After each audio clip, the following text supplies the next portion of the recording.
Hello friends, welcome back. If you are new here, my name is Whitley and today we are going to go over all of the books that I read in the month of July. I have also spent all morning belting Epic the Musical because it has been too long.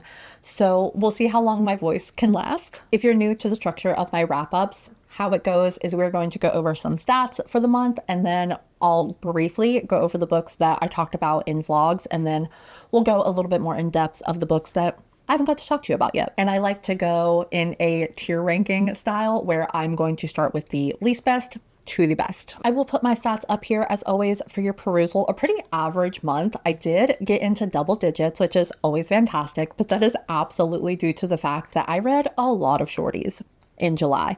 I read 11 books, but pretty average. I read 3,024 pages. My average rating, however, pretty great, a 4.04. Anytime I can get it above a 4, I'm ecstatic. Most everything I read in July was either exceptional or, it was good. It was decent, middle of the road, with the exception of, as you see, the 2-star. And with July being Summerween, the horror absolutely overtook the month. A lot less owned books read than I like to see. I usually try to keep it at least a 50-50, but I borrowed a lot of books in July. And I definitely need to get back into my series goal. It was a big goal in the year of 2026 to get back into reading more series, and that did not happen last month. I read Uno book in a series. The diversity also definitely could have been a little better, but overall, a great reading month. I did have one vlog in the month of July. It was my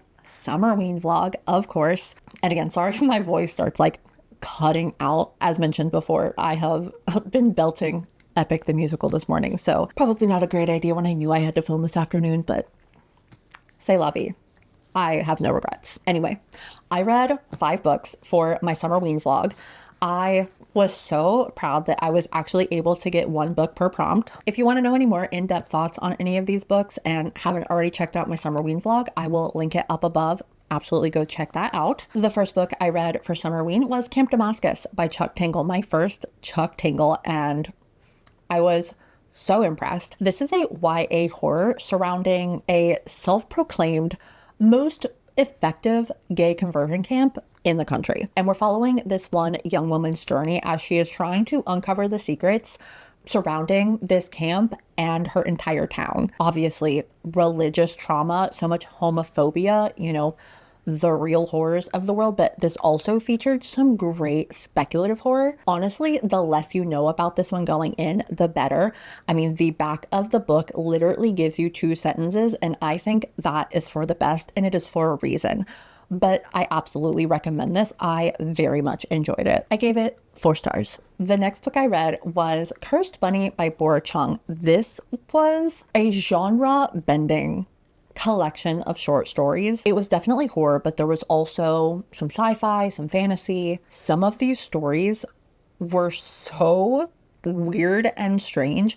Others were really dark and disturbing, and then there were some that felt like dark fairy tales. A really wide array of subject matter and genres, all centering around these themes of curses and capitalism and grief and feminism. I really enjoyed probably about half, maybe a little more than half of the stories in here. The other half were just okay. On average, I gave this a 3.5 star. If you like weird horror short stories, I would recommend this. I also read A Short Stay in Hell by Stephen L. Peck. This is a horror novella set in an alternative hell where instead of fire and brimstone, you are cursed to wander this almost infinite library, searching for one book that holds your life story. And in this library, there is every book that has ever or could ever be written. So it is a Herculean task. This was very existential, but a lot more philosophical and kind of theoretical than actual horror, in my opinion. I mean, the idea of wandering these halls for eternity is horrific, but not as horror forward as I was expecting. Still a decent read. I still enjoyed it. It was really interesting and thought-provoking. I gave it 3.5 stars. The next book I read was The Laws of the Skies by Gregor Courtois. This is another horror novella. This was a very bleak and very graphic story about a group of 6-year-olds.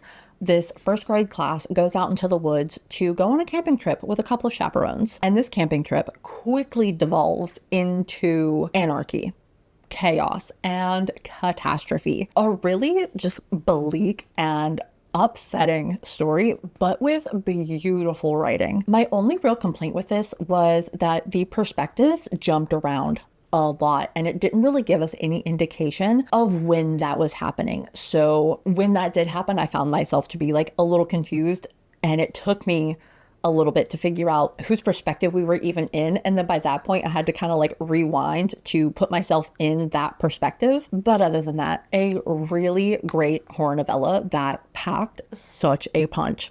4 stars. And the last book I read for Summerween was The Deep by Nick Cutter. This is an oceanic horror set in a world where this pandemic called the Gets has ravaged the world. The Gets is like dementia, but on steroids. It also comes with other side effects, but mostly it just makes you forget everything, to the point where your body just forgets how to function and you die. Scientists are looking for a cure, and something is actually found deep in the Mariana Trench that they think could be this magical cure-all. They build this underwater facility to try to collect it and study it, but that facility ends up going dark. And we follow the man who is chosen to go down into the depths into this facility to try to figure out what is going on. And what he finds lurking in the deep is so much more sinister and strange than anyone could have imagined. This was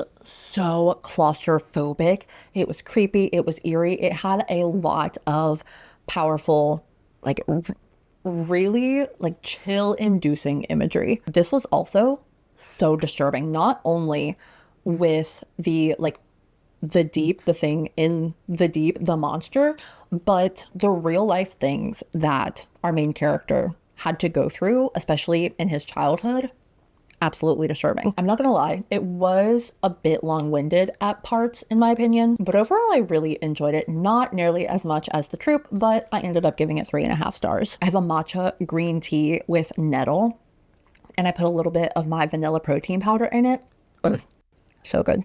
Now let's get to the books that I haven't yet talked to you about. First and foremost, the 2-star, the worst book that I read in the month of July was Ghost Eaters by Clay McLeod Chapman. The premise of this sounded so promising. I was so excited, and it just really let me down. This is a grief horror story about a woman who's on again, off again boyfriend, an addict who has the charisma of a cult leader, passes away of an overdose. But she is actually given the opportunity to possibly see him again with this new drug called Ghost, a drug that is supposedly supposed to lower the veil between the living and the dead world and allows you to see dead loved ones. But it also comes with some crazy side effects that don't seem to wear off. Erin's journey is a relatable one. I mean, especially if you have lost someone in your life, especially someone that you may have regrets about and never really got closure with. So I mean, I get it, but this girl was crazy. There were some occasional good horror moments in here that I did like, but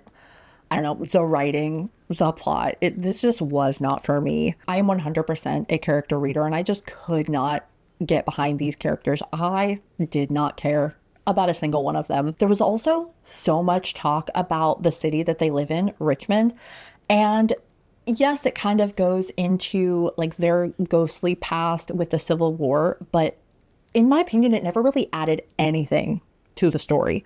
It felt very much like an afterthought, like a filler, and it just felt so out of tone with the rest of the book. Every time something about Richmond was brought up, it just immediately took me out of the story, and I'm like, what does this have to do with anything? The ghosts' behaviors were also just so weird, and not in like a creepy, scary way, more like a what the hell way. Like there were some parts that were like a little creepy, but I mean, when the ghost is like licking the side of your face, it kind of makes you think like, what?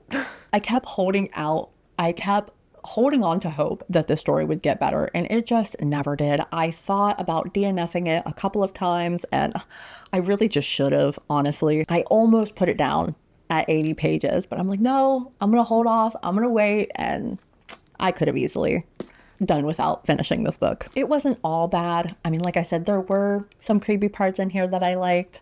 It was really trippy, but it was so slow. This book crawled. All of the characters were so unlikable. You weren't rooting for any of them, at least I wasn't. I didn't care about the plot. I didn't care about the closure that our girl was looking for. Also, the writing, the dialogue, and some of the phrasing used in this book, I don't use this word lightly, had me cringing. Like, one of the ghosts were like slithering up this lady's leg, and it was like, oh, I'm gonna go get into your coochie coochie coo. Like, what? I don't think this book quite knew the tone that it wanted to go with. Like, sometimes it was trying to be funny, I think, and then other times it was trying to be like a really serious grief horror, and in my opinion, those two things just don't mix. I also think that this very easily could have been a short story or novella, and it would have absolutely enhanced the experience. There was no reason this book needed to be 300 pages. Was not for me. 2 stars. Next on the cheer ranking is Dear Laura by Gemma Amor. This is a short horror novella that I actually picked up and finished in one sitting while getting my hair dyed. It was decent. It was a good way to pass the time. We follow this girl, Laura. She witnessed her boyfriend kind of get kidnapped when she was a teenager. After her boyfriend gets kidnapped, disappears, every year on her birthday, Laura receives a letter, a message, a package from this mysterious man that calls himself X. This man claims to know what happened to her boyfriend. He starts off by saying, I will help you if you help me. He starts off by asking these little things of her. I mean, they're so creepy, but he asks for little things from Laura in exchange for the promise of information. But every year, the demands keep escalating and keep getting more and more unhinged. And eventually, Laura has just gotten so deep into this mess that she does not see a way out of this predicament with this horrible man who keeps demanding more and more of her. This was decent. I mean, nothing to write home about, but compelling enough to keep me reading. The content, I know, was disturbing, but at no point did I ever feel disturbed, if that makes sense. I also get that this woman wants closure, but spending your entire life chasing this ghost and jumping through all of these hoops that she is jumping through just seems a little bit excessive, especially with the things that she was having to do to get these little tiny scraps of information. I really did enjoy some of the writing, though. I would definitely be interested in checking out more of Gemma Amor's work, but this one was just a pretty simple, straightforward mystery with, I mean, some admittedly good body horror with themes of childhood trauma, grief, and guilt. I ended up giving this 3.5 stars, even though we have already talked about them. If you're curious where they land in the tier ranking, after Dear Laura, it would be Cursed Bunny, and then A Short Stay in Hell, followed by The Deep. Next, we have The Ruins by Scott Smith. This is a horror about a group of friends that goes on vacation to Mexico. There they meet some new friends, and one of these new friends has a brother that has gone missing, and he convinces these characters to go along with him on this journey to try to find his missing brother. They wander through the jungle and end up stumbling upon, well, the ruins, this place with horrors that shouldn't be possible. It was really interesting seeing how each of these different characters reacted to the predicament that they found themselves in, although the characters were very cookie cutter, like stereotypical. Each one fit their very specific, high school superlatives. But I will say, with a cast this big, I usually do struggle kind of keeping track of everybody and who everybody is, but I had no problem keeping track of everybody in this. So that is a testament to the writing, I think. I would classify this under kind of dude horror, especially with how much the females were over-sexualized. I kid you not, there was a point in this book where one of the couples, they are stuck at the ruins. They are in a tent together, and the woman is sitting there not being able to sleep, and she thinks, you know what would make me feel better?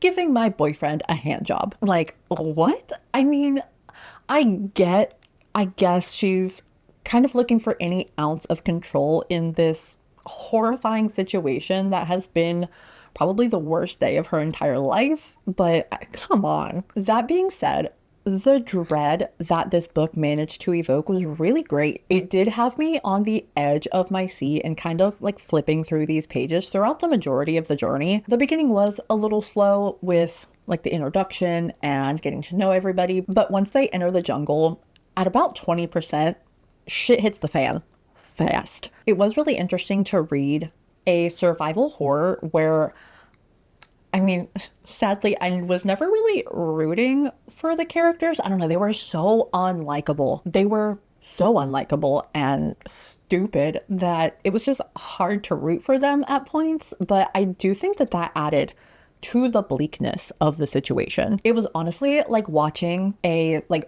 B-rated horror movie where you were just screaming at the screen, like, what are you doing? Stop being stupid, don't do this. Which admittedly can be infuriating, but also a fun time, in my opinion. I really did enjoy the writing in this. It was immersive and the setting was described in such a beautiful way that really contrasted the situation that these characters were in. Lots and lots of great body horror, but I would say on the lower end for plot. I think this only takes place over the span of maybe like a week, and it's just 30 pages of this group of survivors trying to stay alive, and not even like, yes, they're fighting for their lives, but it felt like they were stranded on an island. So it's like that kind of survival. It was good though. I liked it. A bit forgettable, I fear, but good.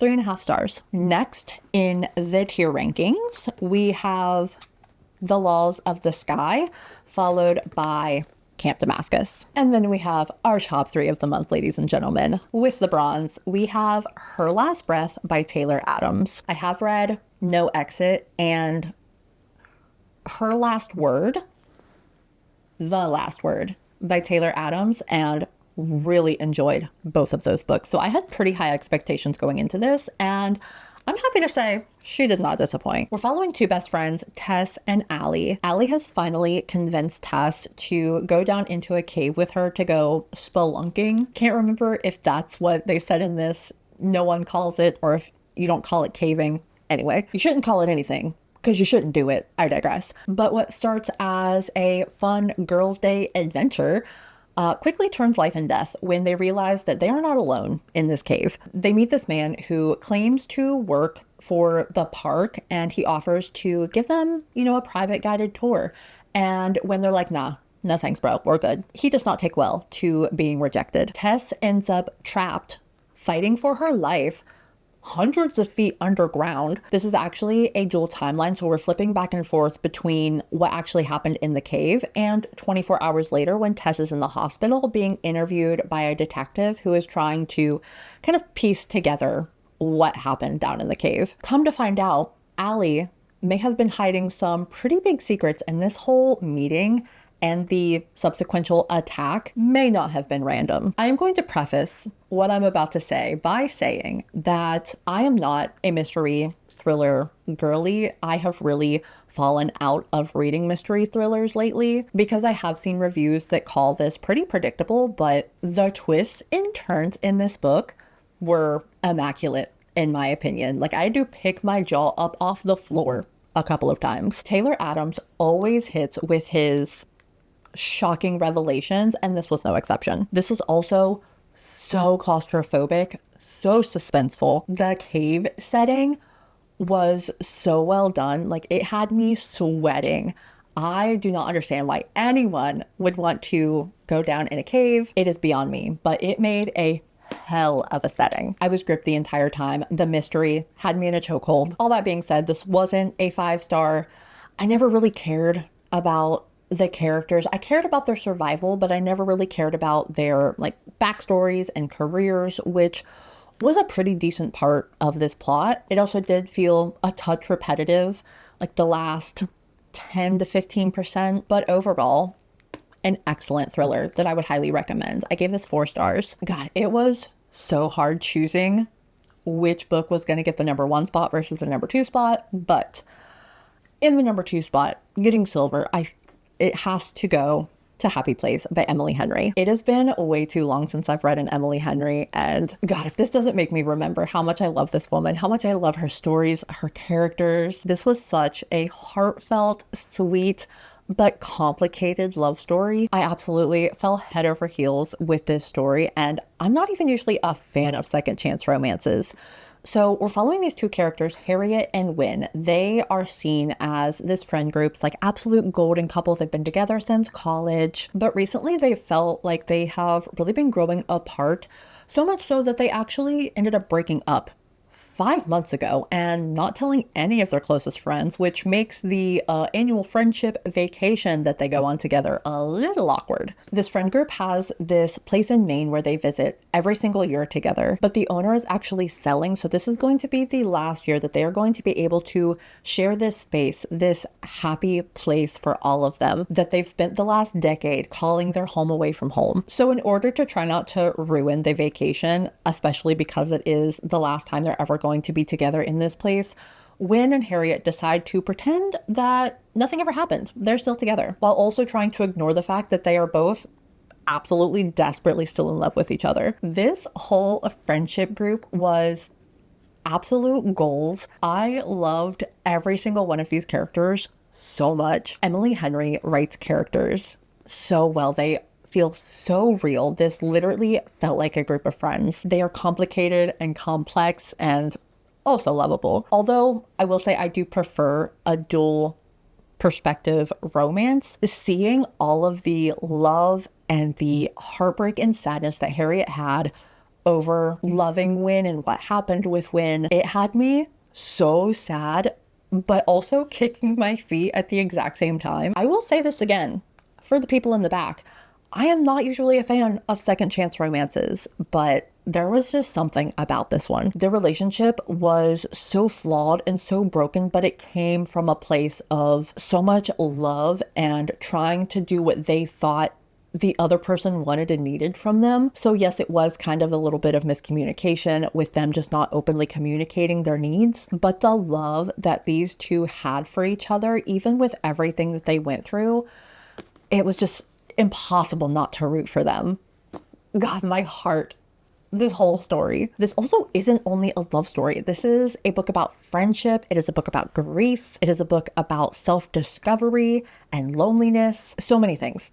Emily Henry does it again. I don't know if this is my new favorite. It's so close with this and Beach Read. Phenomenal. 4.5 stars. And lastly, the best book of the month, the gold trophy winner, was Carl's Doomsday Scenario by Matt Dinniman. This is the second in the Dungeon Crawler Carl series. This is the next chapter in Carl and Donut's adventures. I'm sure you already know what the series is about, but just in case, this series follows a man named Carl and his girlfriend's cat going through the apocalypse. One night, suddenly, every single structure on Earth collapses, disintegrates, and anybody that was outside of a structure now has a choice. They can stay on the surface of the earth and try to survive, or they can go down into a dungeon where they are going to have to fight their way with these video game mechanics, fight their way through this dungeon to try to fight their way to the bottom to try to earn their freedom, all while being televised on the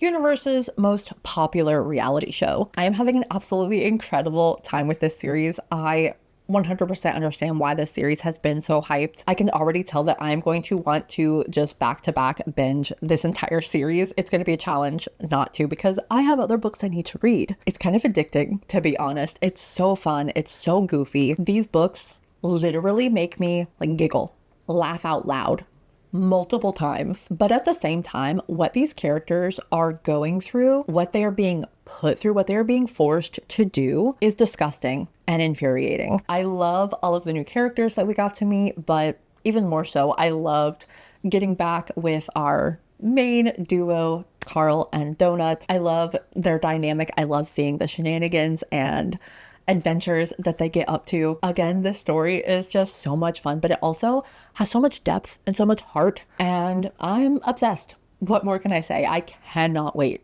to continue this series. I will say I'm a touch lost and confused about the politics there are so many different like species and factions and just politics going on in this world, but I'm just kind of trusting the process and hoping that the further I get into the series, the more that all of the different organizations will kind of start to make sense to me, and I'll be able to be like, oh, those guys. Yeah, I know those guys. But even so, that is not like taking away from my enjoyment of the story. Another banger by Matt Dinniman, 4.5 stars. And those are all the books that I read in July. Now we are going to go over some superlatives of the month. Because of how I structure my tier ranking, you know the best, you know the worst, but the best audiobook that I read this month, I mean, it has to go to Carl's Dungeon. Nope.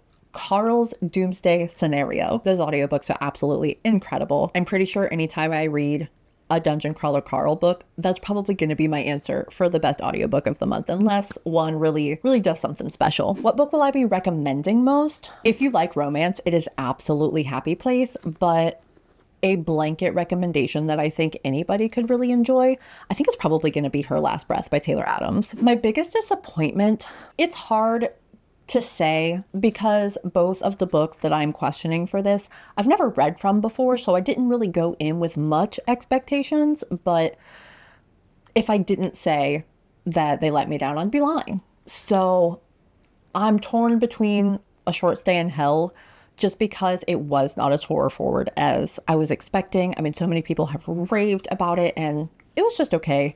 And obviously Ghost Eaters by Clay McLeod Chapman. The premise sounded so good, but did not deliver in my opinion. The most beautiful cover has to go to Camp Damascus. She is stunning. So cool.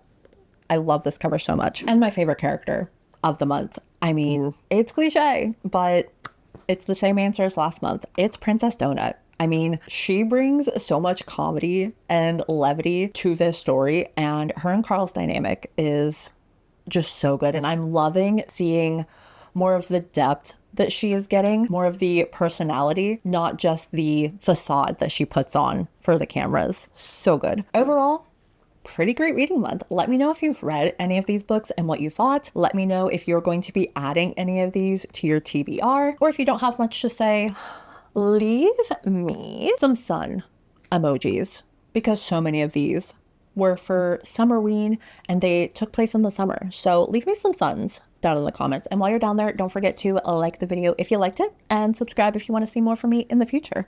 I hope you are loving what you have been reading lately. Continue to stay safe out there, and I'll see you soon for another video. Bye, friends. Fight for your goal, then make me. You didn't think I'd be here waiting up all night, all night. I'm here to tell you something. There ain't another love that is gonna hold you down like mine.